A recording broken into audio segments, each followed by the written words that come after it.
The story of King Rudra and the path to true contentment. In the kingdom of Shaktipur, there was a wise and just king named Rudra.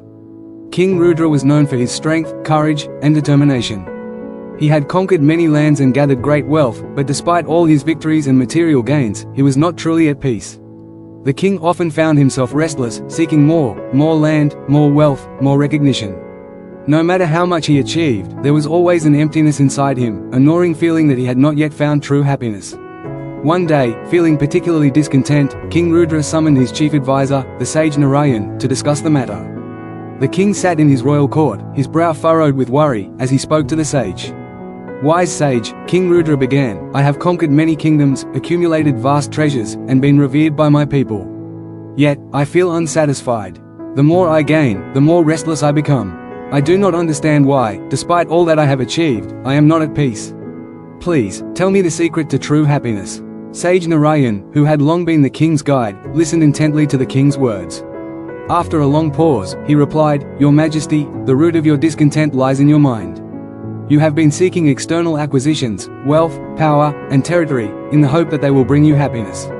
But true happiness does not lie in these material gains. It lies in mastering your mind, in finding contentment within yourself, and in embracing virtues like mercy and balance." King Rudra looked at the sage, perplexed. "But I have everything a man could desire. How can contentment come from within when I have achieved so much externally? What is this balanced mind that you speak of?" Sage Narayan smiled gently and spoke with deep wisdom. "There is no austerity greater than maintaining a balanced mind. The restless mind, driven by desires and attachments, leads a person into constant turmoil. You may conquer kingdoms, amass riches, and attain fame, but if your mind is not at peace, all of it will be meaningless. A balanced mind is one that does not sway with the winds of external circumstances, one that remains serene in the face of both success and failure, joy and sorrow." The king listened closely, still unsure of how to apply this wisdom. "And what of contentment, sage? I understand that my mind must be balanced, but what is contentment, and how does it bring happiness?" Sage Narayan continued, "Contentment is not the absence of desire or ambition, it is the ability to accept what comes your way with gratitude. It is the inner peace that arises when you stop chasing after things outside yourself and instead find fulfillment in what you have. True happiness is found in being content with the present moment, in appreciating the blessings you have, rather than longing for what you do not. Contentment," the sage added, "is a state of mind that allows you to live in harmony with yourself and the world around you. It is not dependent on external circumstances, but on your internal state. When you are content, you are free from the grip of covetousness, the endless desire for more that creates misery." King Rudra felt a stir of realization within him. "I see now, sage. It is not the wealth or the power that has eluded me, but the balance within my own mind and heart. But what is the role of virtue in all this? You mentioned mercy as the greatest virtue. How does mercy relate to my journey toward contentment?" Sage Narayan's eyes sparkled with understanding. "Mercy, your Majesty, is the greatest of virtues. It is the quality that allows you to see beyond your own ego and recognize the suffering of others. When you show mercy, you let go of anger, resentment, and pride. Mercy brings you closer to peace, for it frees you from the desire for revenge and the burden of grudges. In the act of showing mercy, you elevate your soul and create an environment of compassion and harmony.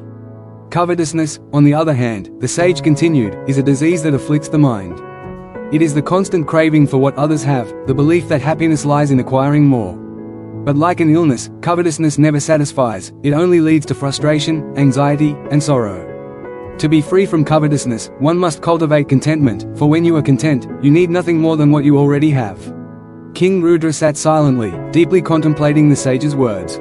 He understood now that his endless pursuit of external accomplishments had kept him from the true source of happiness. His mind had been in constant turmoil, always seeking more, never satisfied with the present.